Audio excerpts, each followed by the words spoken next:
So welcome to another episode in True Business Stories. I'm Mark Edmonds. I'm sitting here with Bill Winter, and Bill will introduce our guest in a second, but it's a very cold November's day, or nearly November's day here in Geelong. I can't believe the weather's changed so rapidly. But anyway, welcome, Bill. Yeah. And who have we got here today? Thanks. Well, before we get on to introducing our guest today, Mark, I should make comment of an event I went to last night here in Geelong, which was the Geelong Excellent Business Awards, held at the Cats Stadium, or Excellent. GMHBA, I think they're supposed to That's say, it, but yep. to me it's Cardinia Park and nothing else.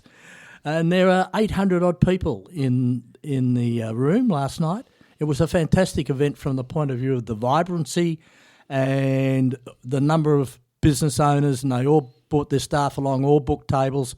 And going back to one of my old sayings, you hear it all the time, a room full of best-kept secrets. Yep, very good. So it was very a great night. And So- who was the absolute winner, just as a matter of interest? Custom Neon. Thank you. Yeah, and we'll interview them at a future stage, Mark, and hear their story. Excellent. So today we're interviewing Dan Nicholls, and Dan is one of the partners at Salary Packaging People.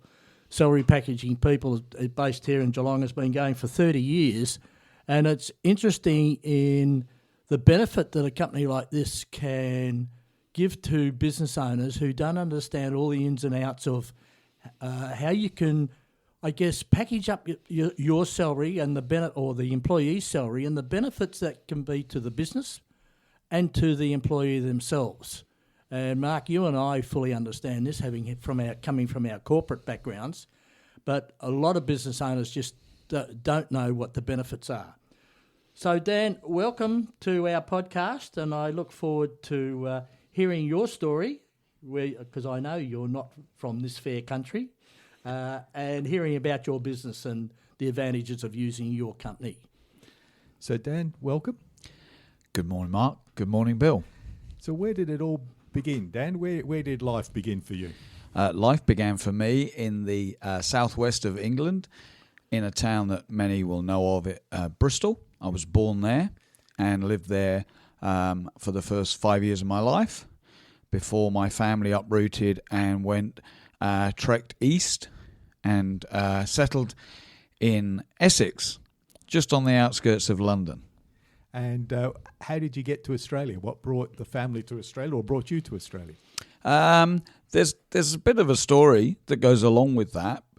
It definitely was a bit of a challenge. It was a discussion that formulated over the period of a few years between my wife and we had 3 young children, and ultimately, even when we had decided that we wanted to emigrate to Australia, we then had to find out how we did that. And it's not an easy process, Mark, I can assure you.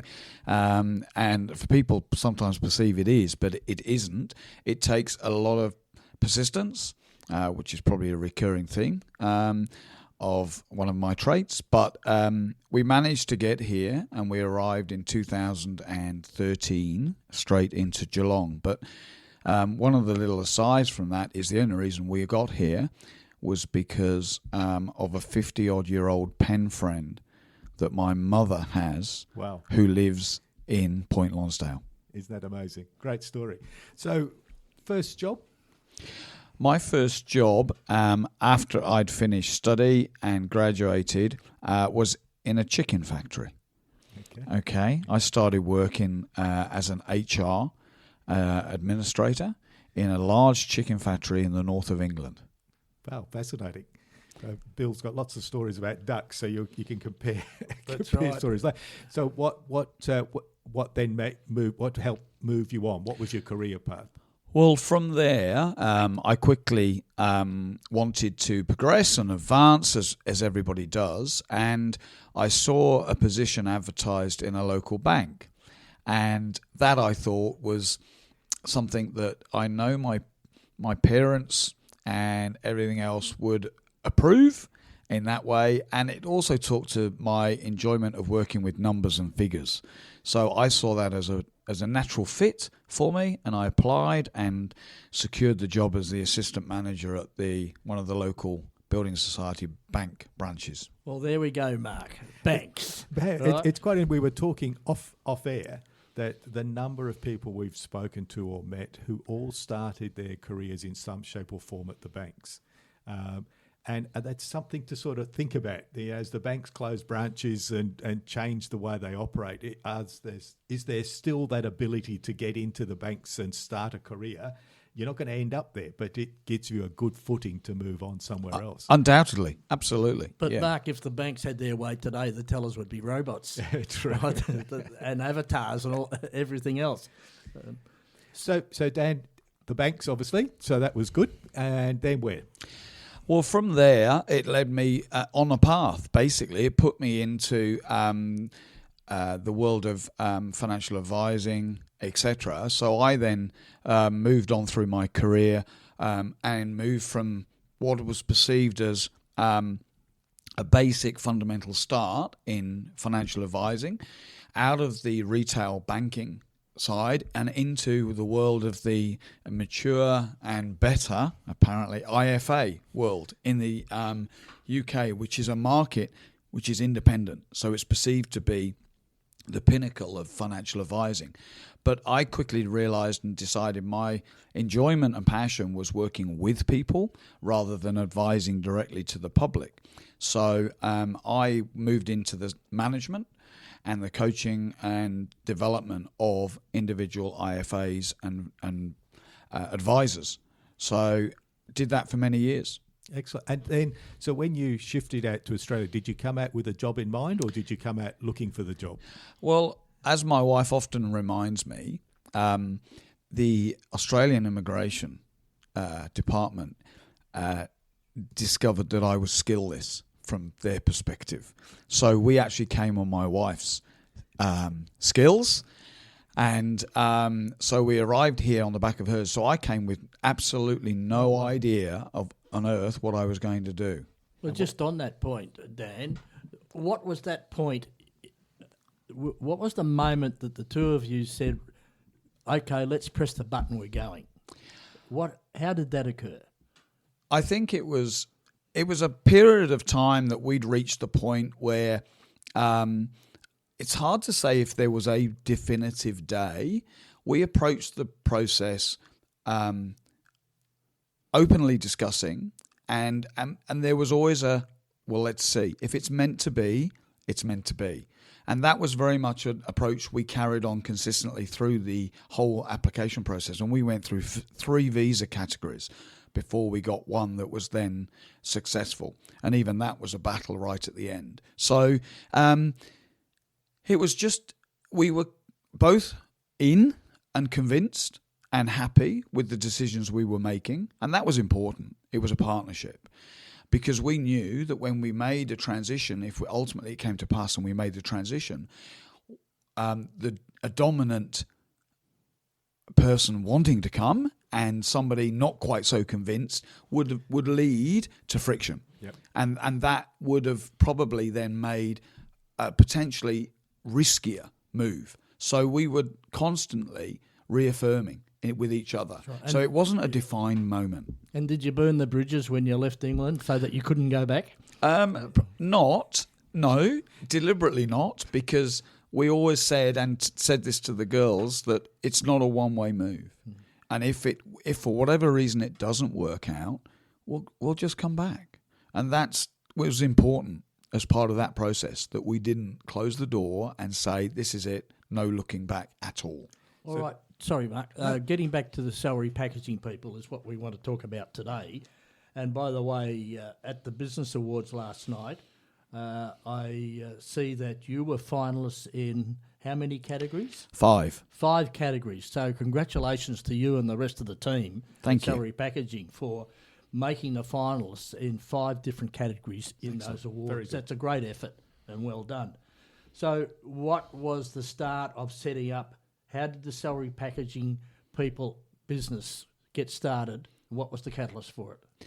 It's an interesting question, and it all came out of an accountancy business. Okay, there was a guy he and his wife ran an accountancy practice.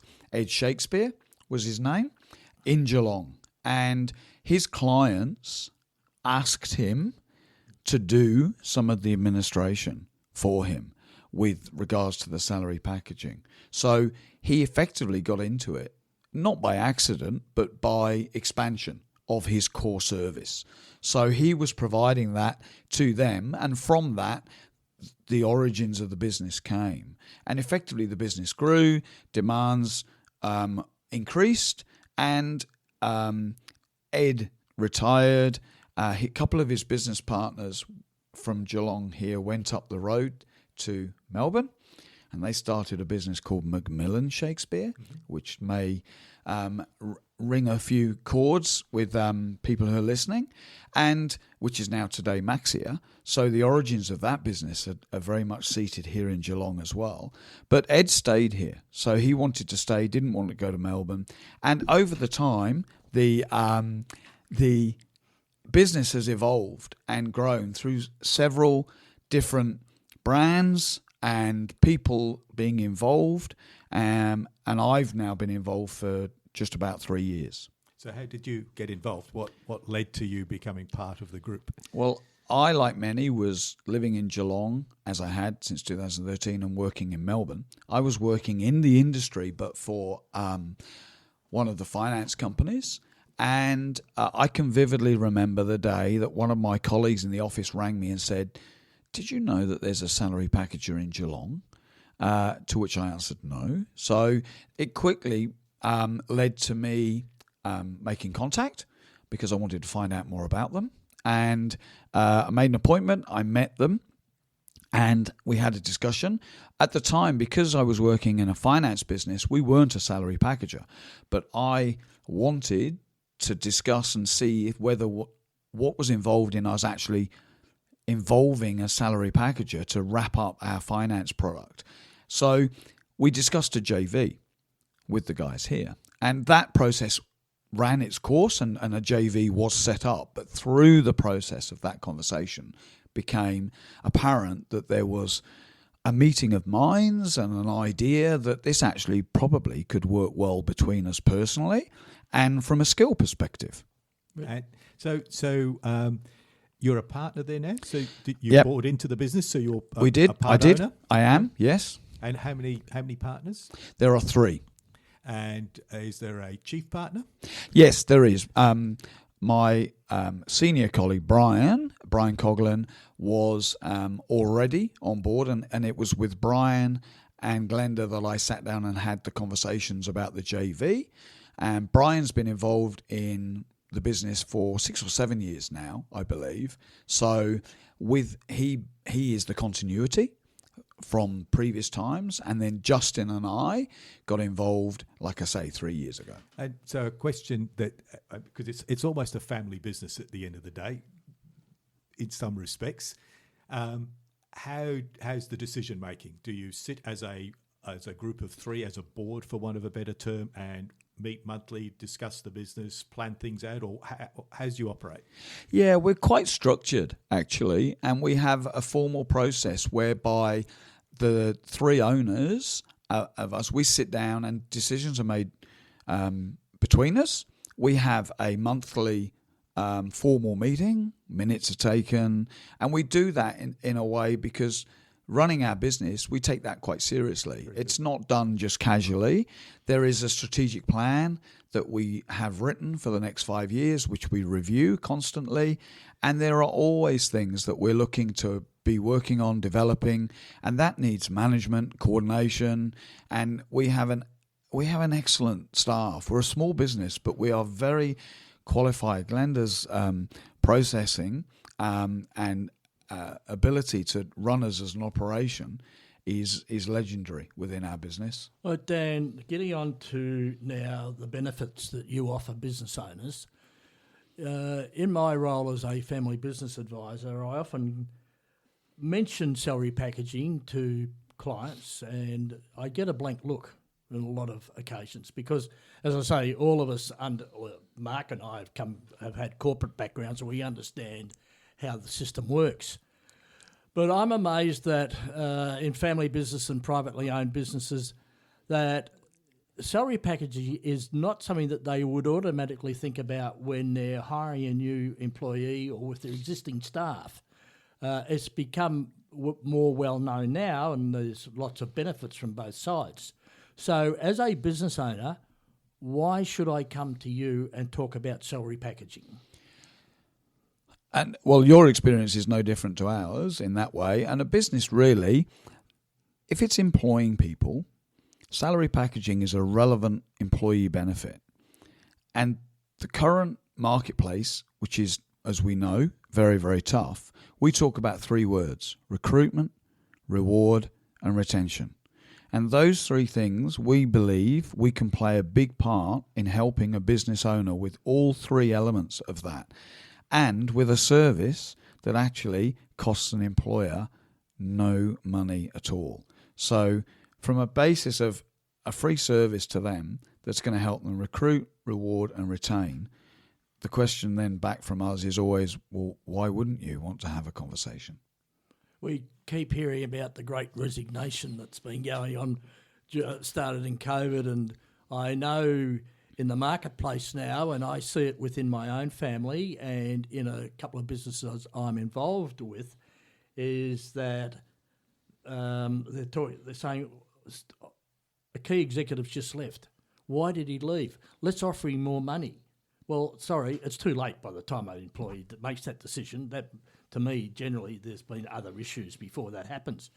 But it's not about paying more money, unless it's a ridiculous amount of money. So salary packaging is another way that an employee can, I guess, better manage what they're earning and get greater benefit out of it, more value out of it. Absolutely. They can increase their disposable income, basically, because every employee in a business has the opportunity to salary package some benefits. There are industries and sectors which can package more than others, and that's, again, part of the education piece that we do with our employer clients. But fundamentally, saving tax and saving money is what employees do when they salary package. And that's the service that we run and offer to employers. And it's not a difficult proposition to talk to people about in terms of saving tax. Yeah, based on a recent experience I've had in a regional company, let's talk about cars, for instance. You know, everybody would love to have a job with a car thrown in, but more and more people are being paid a car allowance. Yes. And then there's novated leases. Correct. Now, in your opinion, what would you be advising a business owner, say, that's got 20 or 30 employees, from the point of view of the car situation with a key employee? Well, the car and a novated lease forms one of the pillars of the benefits that we offer, and it's an opportunity for an individual to own and run their own car with tax savings. So facilitated through payroll, an employer can simply allow an employee to be driving the car that they want to drive, and it's their personal car, but getting tax savings on it, funding the expenses with the car out of their pre-tax income. So the savings, generally speaking, we save our employee clients about just under $3,000 a year on average, because the running costs of a car, they're not cheap. And we've seen that with the price of fuel going up, etc. Nothing is cheap with a car. So an employer allowing an employee to do that is a great employee benefit. So I'd like your recruit, reward and retain. So what part do you play in the recruiting side? I'm just interested in that. I think the way in which I explain that, it needs to be done carefully, okay? Because if it's just bandied about as words, then it can be overstated in some ways. But fundamentally, a business that is looking in the marketplace to recruit, as many businesses are in the current marketplace, one of the points of difference that they have is being able to prove to an employee or potential employee that they value their employees. And one of the ways that we perceive we fit into that as a piece of the jigsaw is that we can run a salary packaging program for them, which allows an employee to have the benefits. So anybody that's out there looking for a job and sees that there are salary packaging benefits available will instantly, hopefully, understand that, well, there's ways here that I can improve that income that they're offering me. So I'm going to get more than somewhere else that isn't offering this. But it also, I think, shows to an individual, it's a commitment from the owners of the business that they actually are trying to do something and facilitating things for their employees because they want to be a great place to work and a good employer. Very good. So, Dan, how do you market your business then? And the secondary part of that will be, is your business on a growth curve or growth if we looked at your growth prior to COVID, probably COVID had some issues, or you might, if you're like everyone else, you had some issues. So, what's the foreseeable future in this? Because one of the things that intrigues me that every time we have a change of government, laws change, and these sorts of issues change, and you have to be on top of it all the time. Sure, and legislation forms the basis of our product. The Fringe Benefit Act and therefore Fringe Benefit Tax is what we manage and work with on a day-to-day basis. So that's, again, where the wealth of experience that we've got in our business helps us be on top of those sort of changes. But in terms of where we're going, I think we're a bit of a success story because we've gone from 4 or 5 people a couple of years ago to now 7 in the team. We've expanded our administration. We've got Chris, Cass and Lauren, who have now come into the team to assist us with the day-to-day running because we've grown in every metric that you could possibly measure. In the last 3 years, we've doubled pretty much across the board in every which way that you could measure our business.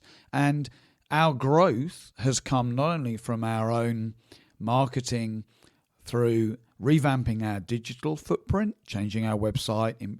We actually outsourced our digital marketing, and we chose to work with Pixel, who have changed our digital platform completely. And so we get a lot more interest and business through that. But when a business is growing, we find naturally then that leads to referral, that leads to more word of mouth. But I've also been with Brian and Justin, we've been active in the local community for the last few years. Through COVID as well, we were actually a little bit protected in COVID, thankfully, because a majority of the industries that we deal with grew in employee numbers because we're dealing with health and not-for-profit community organisations who actually put on people to cope with the demand that was put upon them. So we've grown. We are absolutely flying at the moment in terms of growth of employers, employees, and for us, that means that to some degree our issue is maintaining our high service ethos and ethic to our customers. But we're lucky because we're getting a lot of business that's coming through from the market. So, well, that's good to hear about Pixel, isn't it, Mark? Yeah, because he was one of our early podcasts. Yeah, he was too. How do people get in touch with you? What's your website? The website is simply www.salarypackagingpeople.com.au, and on there's an email and a telephone number. Fantastic. And we'd highly recommend that if you've got a business in the current environment or regardless, and you're looking to retain people and looking to hire people, there's no harm in reaching out to the salary packaging folk and having a chat to them because that might make the difference between keeping, hiring or retaining people. And it's some good advice there, Dan. Yeah, you're right about the website, Mark. I went through it again last night, or I should say at 4 o'clock this morning because I couldn't sleep. There is a lot of information on your site, and you can certainly get a good understanding. So, Dan, thanks for coming along. We've had a couple of false starts to get you in here, but finally you're here, and good luck for the future. And once again, congratulations on all those finalists, nominations you got last night in the Geelong Business Awards. Thank you. Thank you, Dan. Appreciate it.